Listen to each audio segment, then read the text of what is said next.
નમસ્કાર વિદ્યાર્થી મિત્રો, સ્વાગત છે તમારું અમારી ચેનલમાં. એકમ કસોટી 5 2020-21 અને ડિસેમ્બર માસ, તેમાં છે ધોરણ 3 અને વિષય છે ગણિત, જેનું આજુ આપણે સોલ્યુશન જોવાના છીએ. ચલો શરૂઆત કરીએ. વિભાગ એ આપેલો છે, યોગ્ય વિકલ્પ પસંદ કરી ખાલી જગ્યા પૂરો. એ પ્રત્યેકના એક ગુણ છે, બરોબર છે. કે ત્રિકોણ એબીસી બરાબર ત્રિકોણ એફડીઈ છે. જો એબી બરાબર 4 સેમી અને ખૂણો બી બરાબર 40 હોય અને ખૂણો ઈ બરાબર 60 હોય, તો આપેલા વિધાનોમાંથી કયું સાચું છે? તો ડી બરાબર 4 થવા જોઈએ, તો એ જવાબ ખોટો છે. પછી ડીએફ બરાબર 4 થવા જોઈએ અને એ બરાબર 80 અને સી બરાબર 80, તો એનો જવાબ ડાયરેક્ટ આપી દઉં છું હું તમને, સમય બગાડ્યા વિના. વિકલ્પ સી બરોબર છે. પછી પ્રશ્ન નંબર 2 છે કે એબીસી અને ડીઈએફ માં એબી બરાબર એફડી અને ખૂણો એ બરાબર ડી છે, તો બંને ત્રિકોણો ખૂબા શરતથી એકરૂપ થાય છે જો, તો એના માટે જવાબ બી આવે છે, કે વિકલ્પ બી. પ્રશ્ન નંબર 3 છે, નીચે આપેલ આકૃતિ મુજબ એબીસી ની બાજુઓ એબી અને એસી ના મધ્ય બિંદુઓ ઈ અને એફ છે, તો ઈ અને એફ અને મધ્ય બિંદુ છે, તો એનો જવાબ શું આવે? કે બી એફ બરાબર સીઈ. જો આ બી એફ થાય ને એના જેટલું જ સીઈ થાય, એનો જવાબ ઈ આવે છે, ડી. ઠીક છે.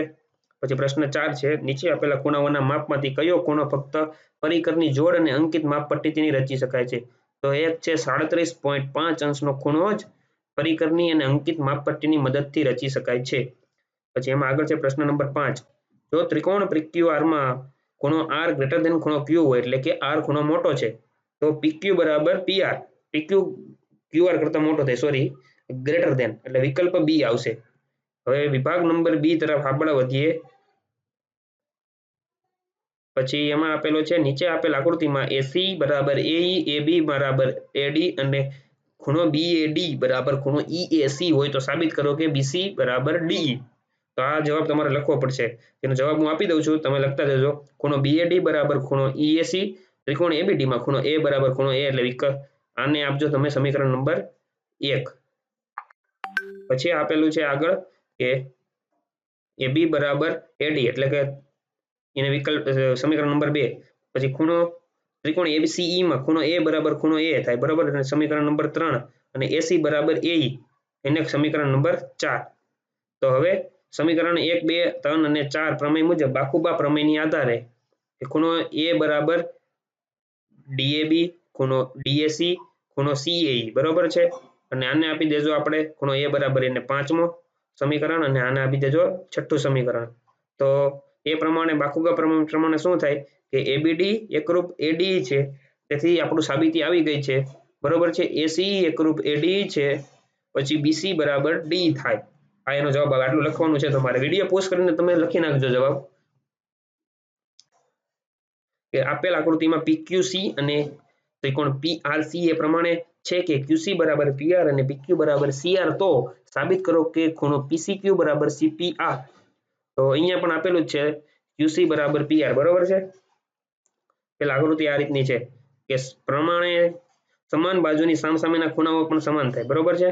કે ક્યુસી ની સામેનો ખૂણો ક્યુપીસી અને પીઆર ની સામેનો ખૂણો આવે પીસીઆર. તો ખૂણો પીસીઆર બરાબર ખૂણો ક્યુપીસી, બરોબર છે.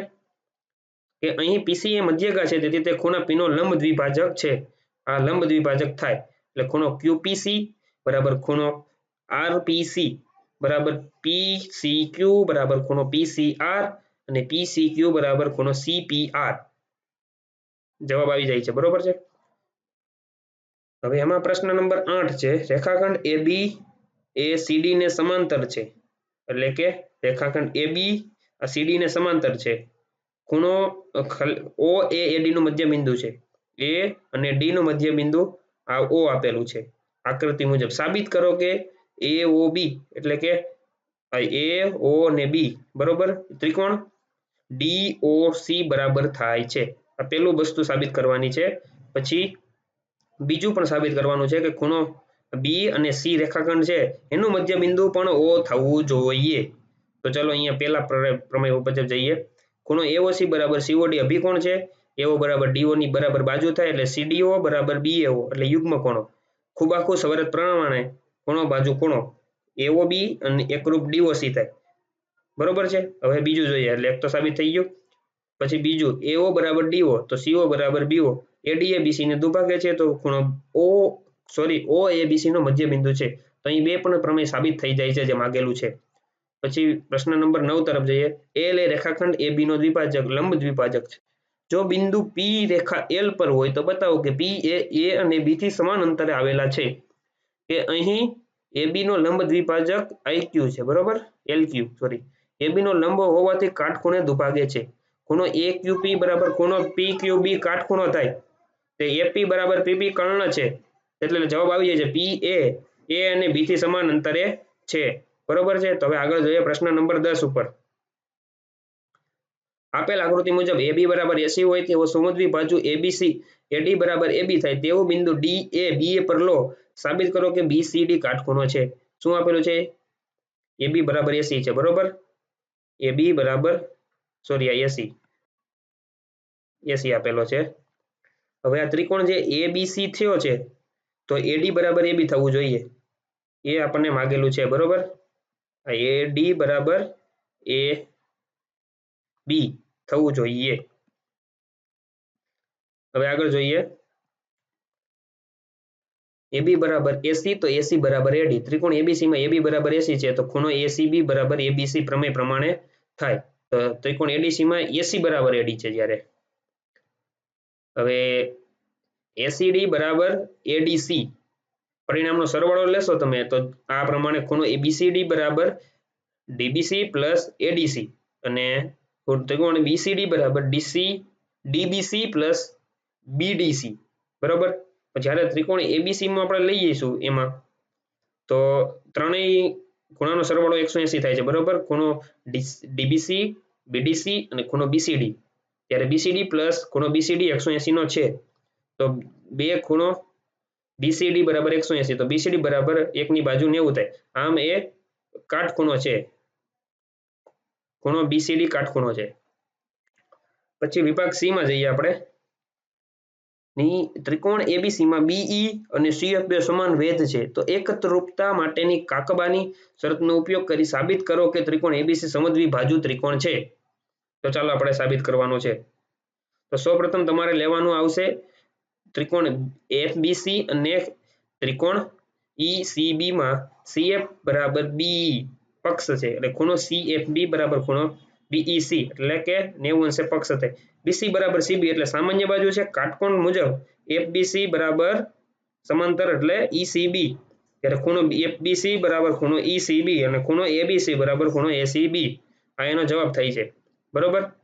સાતમા પ્રમેય પ્રમાણે તમે જમત જોઈ શકો છો. ABC માં AB બરાબર 80 હોવાથી ABC એ સમદ્વિબાજુ છે.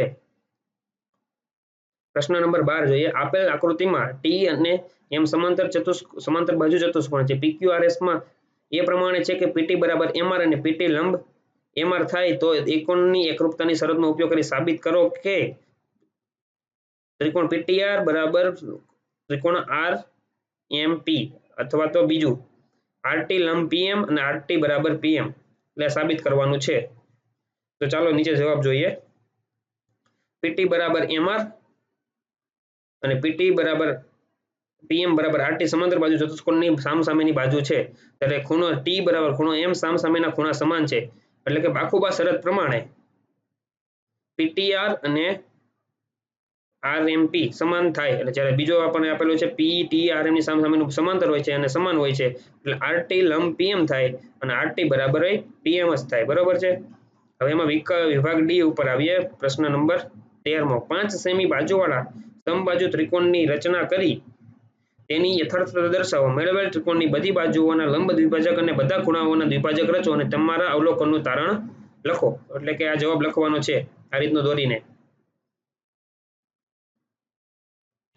તેના જવાબ મેં અત્યારે લખેલા છે.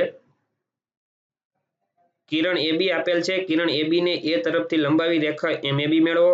કોઈ સ્ફેરિક ત્રિજ્યા અને કેન્દ્ર A લઈ ચાપ દોરો જે રેખા MAB ને X અને Y માં છેદે છે.